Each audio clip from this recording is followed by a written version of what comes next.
Baik, Assalamualaikum warahmatullahi wabarakatuh. Ketemu lagi, berarti kita masih belajar daring, melanjutkan yang kemarin, masih di bab 6, yaitu bab memperkukuh persatuan dan kesatuan bangsa dalam negara kesatuan Republik Indonesia. Kalau kemarin kita belajar terkait dengan konsep tentang persatuan dan kesatuan. Nah, sekarang kita masuk ke materi berikutnya, ke subbab materi berikutnya.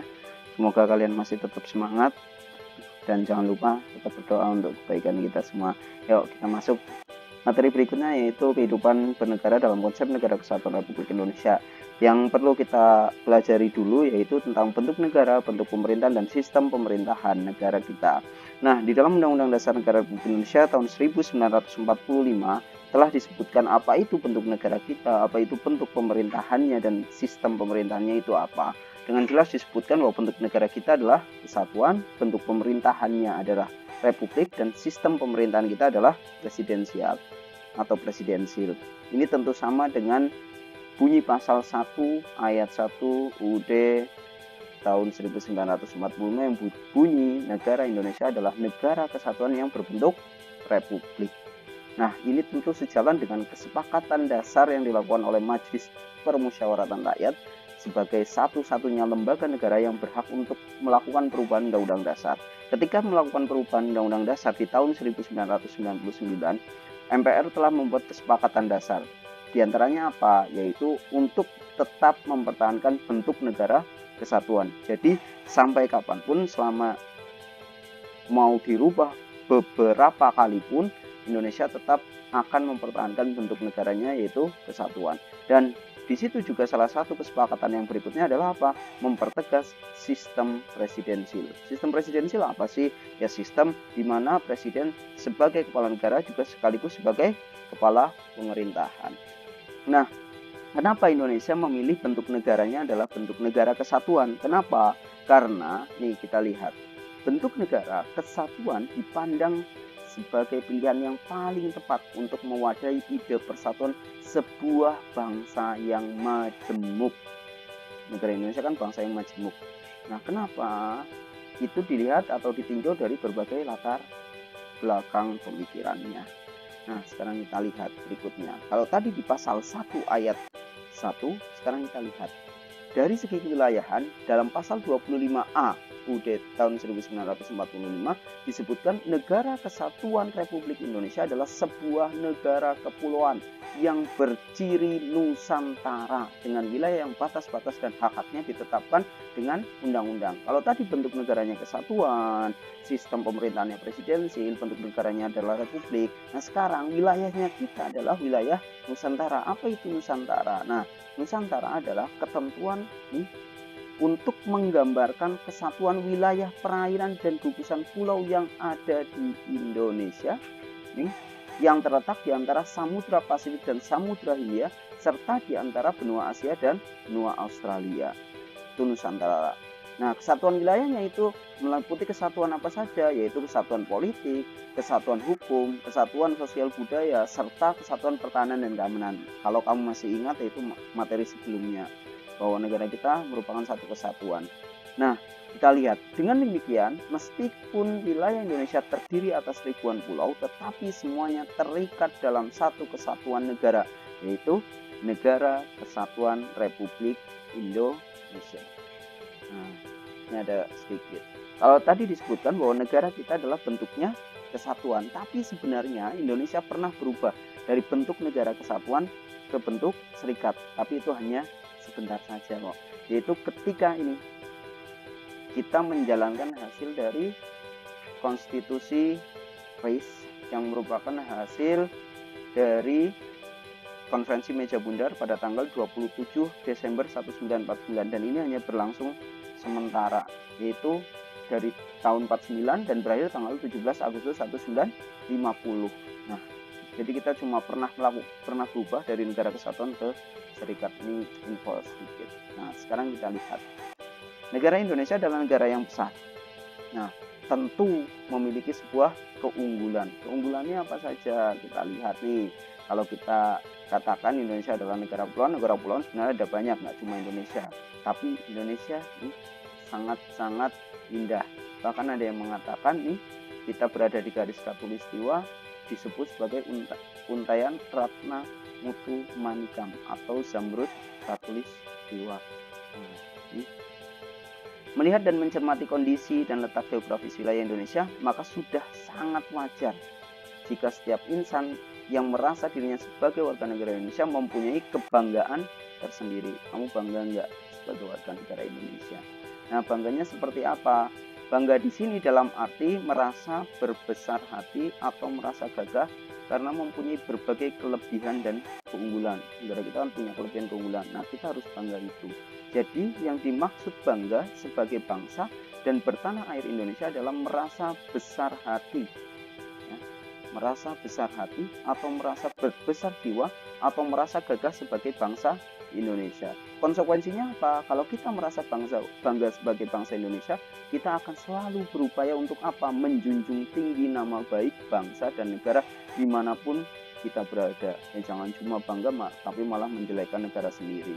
Kita juga akan selalu berupaya meningkatkan cita dan nama baik Indonesia melalui perbuatan-perbuatan nyata di masyarakat, seperti tidak merusak hutan, tidak merusak benda-benda bersejarah, apalagi sampai memperjualbelikannya, serta yang paling penting nih, selalu menggunakan produk dalam negeri. Sekarang kita lanjutkan. Nah, kalau tadi secara umum, sekarang kita lihat menurut Dadang Sundawa nih, ada beberapa keunggulan negara Indonesia. Kita lihat yang pertama, jumlah dan potensi penduduknya yang cukup besar. Tentu kita tahu sendiri, penduduk kita salah satu yang terbanyak di dunia, bahkan urutan keempat. Yang kedua, memiliki keanekaragaman dalam berbagai aspek kehidupan sosial. Budaya kita ada banyak, adat istiadat, bahasa, agama, kesenian, dan lain sebagainya. Berikutnya apalagi kita lihat, kita memiliki sebuah konsep, yaitu konsep wawasan Nusantara, sehingga sekalipun terdapat berbagai keanekaragaman yang tadi itu, namun prinsipnya kita adalah satu pandangan, yaitu memandang bangsa Indonesia sebagai satu kesatuan ideologi, politik, ekonomi, sosial, budaya, dan pertahanan serta keamanan. Terus apalagi keunggulan kita? Kita punya Sumpah Pemuda yang selalu merasuki jiwa dan kalbu bangsa Indonesia. Awas kalau sampai lupa Sumpah Pemudanya. Berikutnya, apalagi keunggulannya? Nih yang sudah sangat terkenal. Kita memiliki tata krama atau keramah tamahan. Terus apalagi yang tadi sudah disebutkan, yaitu letak wilayahnya amat strategis. Kita di antara dua benua dan dua samudra. Makanya kita posisinya sangat strategis. Ini sebuah keunggulan bagi kita. Terus apalagi? Keindahan alam Indonesia yang tidak disangsikan lagi. Kita mulai dari pantai bahkan sampai ke pucuk gunung, ya, ke puncak gunung, pucuk gunung, ya. Kita memiliki pemandangan yang sangat indah dan tidak ada duanya. Nah, bahkan di dalam laut sekalipun kita punya sesuatu yang indah. Berikutnya, apalagi? Keajaiban dunia kita juga punya. Dulu ada Borobudur, sekarang ditambah lagi ada Taman Komodo. Itu tidak semua negara punya keajaiban dunia. Bahkan ada juga keajaiban dunia non benda lagi, ya, warisan-warisan dunia. Nah, terus apalagi? Wilayah kita yang sangat luas. Kalau kita lihat di sini, ya, 5 juta lebih kilometer persegi. 5.193.250 km persegi. Daratannya berapa? 2 juta. Dan lautannya 3 juta. Ini tentu sangat-sangat luas dan ini sangat-sangat unggul kita. Terus apalagi yang tidak dimiliki negara lain? Nih, tanahnya amat subur dan kaya akan sumber daya alam. Kalau ada lagunya itu kolam susu, ya, tongkat dan batu jadi tanaman, itu sangat jelas. Nah, tugas kalian di sini nanti, ya, silahkan kalian komen di bawah, ya, di video ini, di bawah video ini, di komentar ini, silahkan kalian komen kenapa sih kalian bangga menjadi bangsa Indonesia, menjadi warga negara Indonesia. Silahkan di komen di bawahnya, ya, kenapa kalian bangga, alasannya apa, ya, sebut. Tuh, jangan lupa kasih nama. Baik, berikutnya sekarang kita lihat negara kita adalah, kita sudah belajar tentang persatuan dan kesatuan. Nah, sekarang kita lihat. Persatuan dan kesatuan bangsa Indonesia merupakan suatu hal yang sangat penting bagi perjalanan masa depan bangsa Indonesia. Persatuan dan kesatuan suatu negara merupakan faktor utama yang menentukan keberhasilan pembangunan yang dijalankannya. Jadi yang namanya persatuan dan kesatuan itu sangat-sangat penting, apalagi negara kita sedang membangun. Bahkan banyak yang mengatakan bahwa negara kita adalah negara berkembang. Sekarang kita lihat faktor pendorongnya. Apa itu faktor pendorongnya? Yang pertama, bangsa kita memiliki Pancasila sebagai dasar negara. Loh, kok Pancasila sebagai faktor pendorong persatuan? Coba kamu ingat perumusan dasar negara ketika akan disahkan. Pancasila telah membuktikan bahwa Pancasila sebagai pemersatu. Ya, ketika itu kalau kalian masih ingat, sila pertamanya apa? Ketuhanan dengan kewajiban menjalankan syariat Islam. Itu kenapa dirubah? Karena untuk mempertahankan bangsa Indonesia.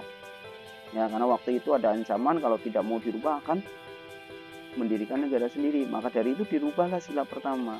Berarti Pancasila sudah membuktikan bahwa Pancasila adalah faktor pemersatu bangsa Indonesia. Yang kedua, Sumpah Pemuda. Ya, Sumpah Pemuda sangat-sangat jelas.